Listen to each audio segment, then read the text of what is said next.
untuk MLD pada area tungkai bawah ya, yang pertama kita harus paham terlebih dahulu tentang pemetaan limfatiknya.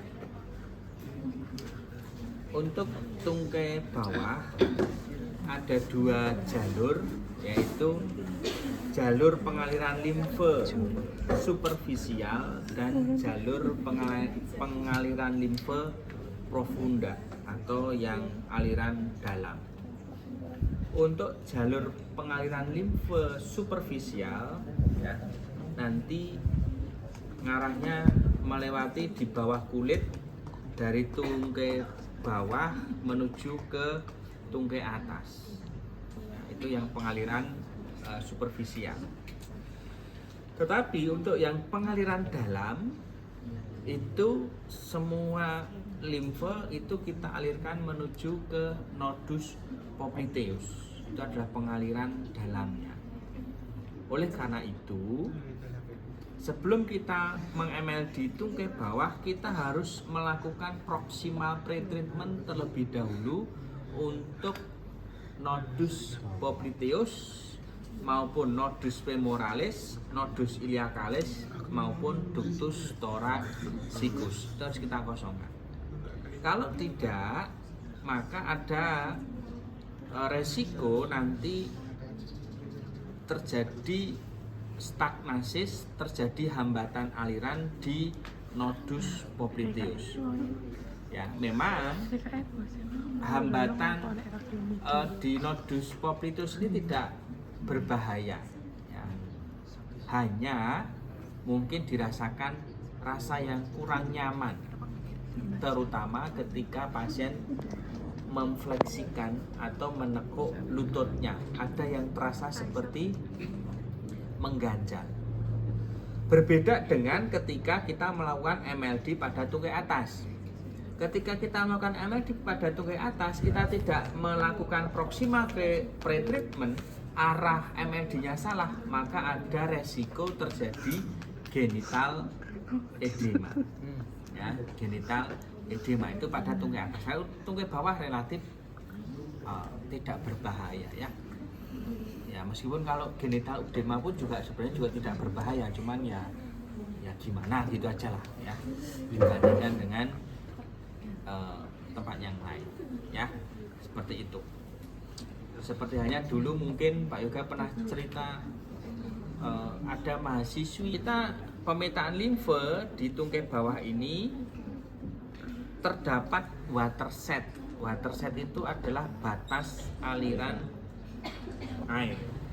Nah, batas aliran air itu dijumpai mulai dari tuberositas tibia, kemudian dia berjalan ke distal ya, sepanjang linea tuberosita sampai ke malleolus medialis. Bahkan ada juga yang mengatakannya berlanjut sampai ke metatarsal 1. Karena ada batas aliran air seperti ini, maka kita nanti mengalirkan limfe pada sisi antromedial ini kita masukkan ke nodus popliteus ya. Ini yang kalau kita pengalirannya yang dalam. Kalau pengalirannya yang superficial, maka boleh melewati lutut bagian median. Pun yang sisi lateral, maka kita alirkan limfe ini di sisi antrolateral menuju ke nodus popliteus. Kalau mau lanjut ke lutut boleh nanti ke arah sana ya. Oke. Terus di ankle juga demikian. Ankle pada sisi medial berarti nanti kita mengalirkannya boleh melewati bagian anterior malleolus medialis, boleh juga kita mengalirkannya melewati bagian posterior dari malleolus medialis ya, sehingga nanti ini ke arah tendon Achilles ya. Ini Nih. Kemudian di sisi dorsal dan lateral, ya ini boleh melewati anterior malleolus lateralis atau boleh juga dia berbelok ke posterior dari malleolus lateralis. Ya, sudah kelihatan petanya, sudah kelihatan jalurnya. Ya, ini hanya tersedia jalur one way saja. Nanti kalau ada jalur two way, ini khawatirnya bentrok dan kecelakaan. Ya, sehingga ini jalurnya adalah kayaknya ini dulu pengatur lalu lintas di Indonesia ketika Lebaran itu kayaknya dulu sempat konsultasi ke Pak Yoga. Kalau di tol supaya nggak tabrakan, nggak macet gimana? Oh, kita bikin jalur one way saja, kita satu arah saja. Ya, gitu. Ya. Nah, oke. Sampai di sini ada pertanyaan? Tidak ada pertanyaan. Oke. Kalau tidak ada pertanyaan, ya anggap saja minggu kemarin kita sudah mengosongkan ductus thoraxicus, nodus iliacalis dan nodus femoralis. Hari ini kita lakukan MLD pada tungkai bawah. Untuk posisi, ya ketika emang MLD tungkai bawah, posisinya ini lebih baik diposisikan sedikit elevasi. Kalau mau bengkaknya lebih besar lagi, mau menambah efek elevasinya, tungkainya boleh dinaikkan, tapi dengan catatan kepala juga harus lebih tinggi. Jadi kalau ini posisinya ada di sini, nah, bisa jadi pasiennya half lying, nah, gitu ya. Oke, nah, secara prinsip seperti itu. Oke, nah kita lakukan. Nah, untuk yang pertama effluence, ya effluence kita lakukan mulai dari bagian distal ke arah popliteus, kemudian pada bagian lateral ini juga ke arah popliteus. Nah, terus kita lakukan stationary circle stroke dengan menggunakan hook pada nodus popliteus. Nah, nodus popliteus itu dia terletak tepat ada di tengah ini, antara tendon otot semimembranosus dengan tendon otot abduktor hip, ya, terutama adalah otot tendon semitendinosus. Ya, dia tepat ada di tengah-tengah ini, ya. Nah, kalau saudara palpasi ini di sini kok ada terdapat ini apa namanya ini tendon, ya mas pasien, ya, maka dia ada di antaranya, bukan pas ada di tendon tapi di selanya, ya, di selanya, bisa di sela yang sisi lateral di sini atau juga bisa ada di sela di bagian distalnya, ya. Untuk itu kita merilekskan tendonnya, maka kita posisikan lutut sedikit fleksi, ya. Lakukan seperti ini. Boleh dengan menggunakan satu tangan, boleh juga menggunakan dua tangan sekaligus, ya. Kalau dua tangan sekaligus boleh seperti ini, ya. Jadi tekan, rileks, tekan, rileks, tekan, rileks, ya. Tekan, rileks, tekan, rileks, tekan, rileks, tekan, rileks. 5, 6, 7. Kalau satu tangan boleh, ya. Juga boleh, tidak ada masalah, ya. Tekan, rileks, tekan, rileks, tekan, rileks, tekan, rileks, tekan, rileks. 5, 6, 7. Setelah itu kita lakukan stationary strokes dengan menggunakan telapak tangan fisioterapis pada tungkai bawah bagian anteromedial, ya. Kita posisikan seperti ini. Gerakannya adalah gerakan circle, tekanannya just enough to move the skin, hanya cukup untuk menggerakkan kulit saja. Ketika gerakan ke arah popliteus diberikan tekanan, kembalinya rileks, sehingga tekan, rileks, tekan, rileks, tekan, tekan rileks, tekan rileks, tekan rileks, tekan rileks, tekan rileks. 5, 6, 7 ya. Kemudian kita pindah ke bagian distalnya ya. Tekan rileks, tekan rileks, tekan rileks, tekan rileks, tekan rileks, tekan rileks. 5, 6, 7.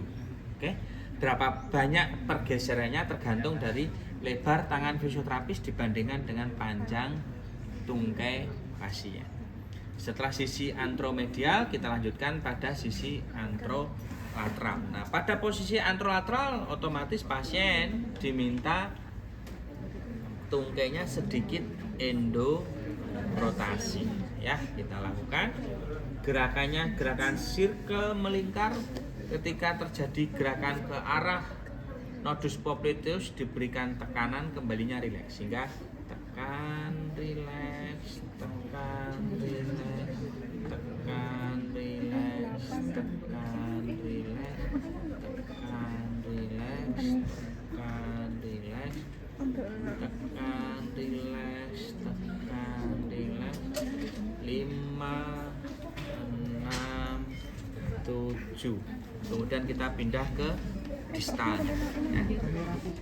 Tekan rileks, tekan rileks, tekan rileks, tekan rileks, tekan rileks, tekan rileks, tekan rileks. 5, 6, 7. Oke. Nah, kalau sudah, berikutnya kita alirkan limfe yang ada di ankle ya. Nah, yang ada di ankle ini kita menggunakan stationary stroke menggunakan thumb, ibu jari. Sama seperti saudara kemarin melakukan stationary stroke thumb pada wrist ya.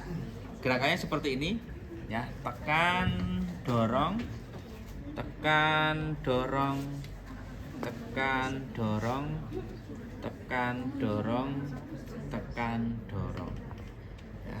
Tekan, dorong, tekan, dorong, tekan, dorong, tekan, dorong, tekan, dorong. Nah, boleh kita lakukan stationary stroke dengan menggunakan thumb itu mulai dari ujung metatarsal. Karena kita jalurnya ini kan tadi kan ada watershed ya, batas aliran air kan. Maka yang sisi medial ini kita dorong dia memutar ke belakang posterior dari malleolus medialis ya.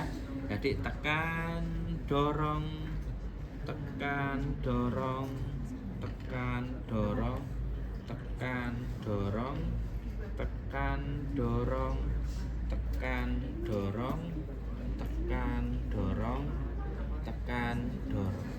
Oke. Nah, kalau sisi yang lateral ya, sisi lateral kita boleh lakukan seperti ini.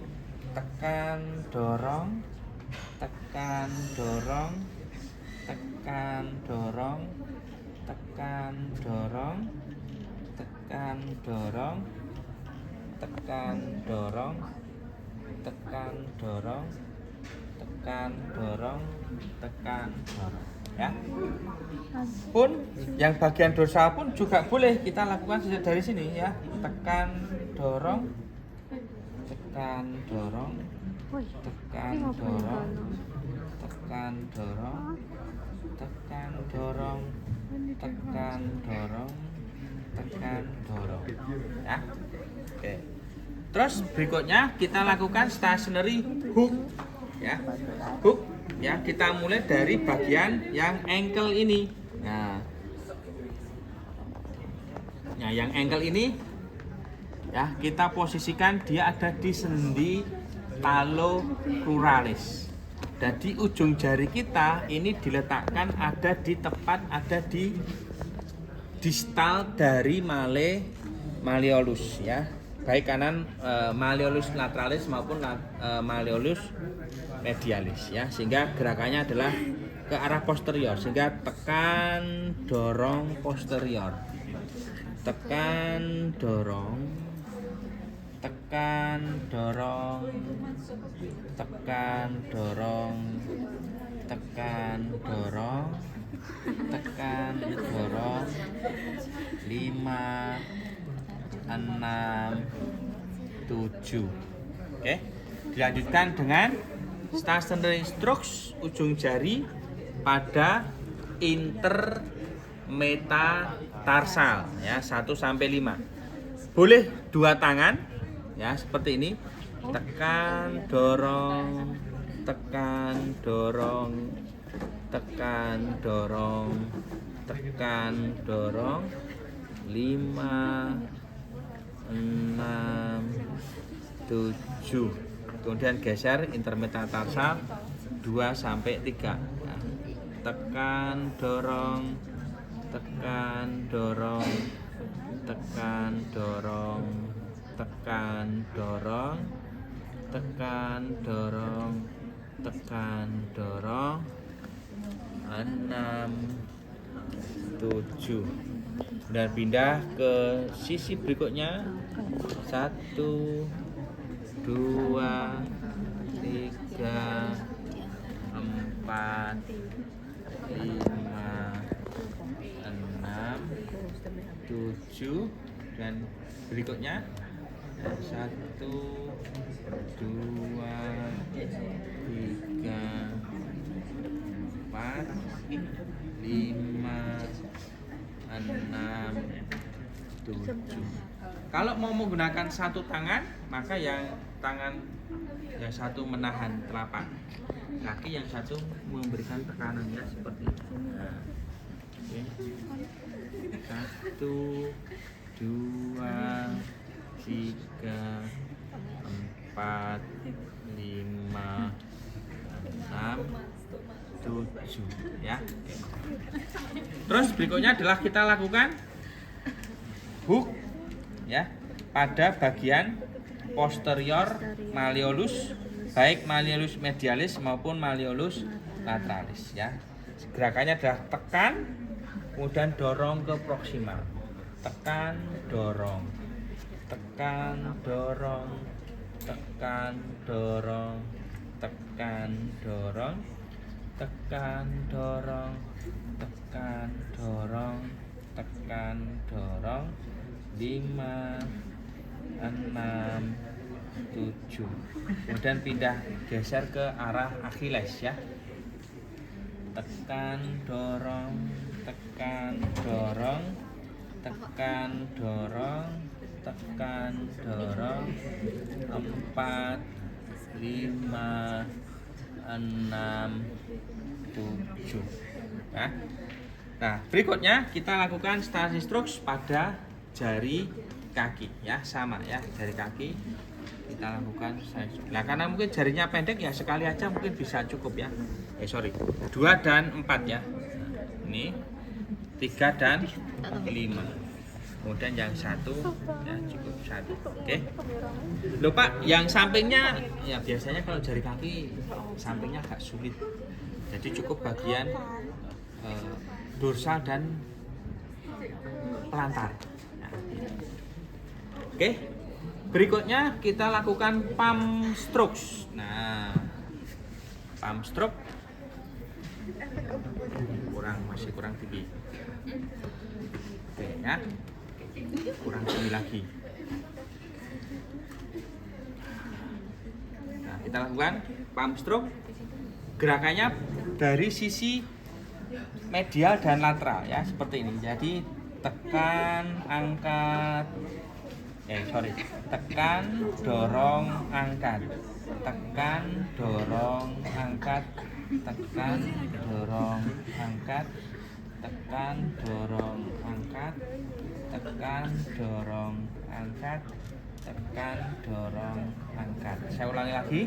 Tekan, dorong, angkat, tekan, dorong, angkat, tekan, dorong, angkat, tekan, dorong, angkat, tekan, dorong, angkat, tekan, dorong, angkat. Oke. Berikutnya kita tutup dengan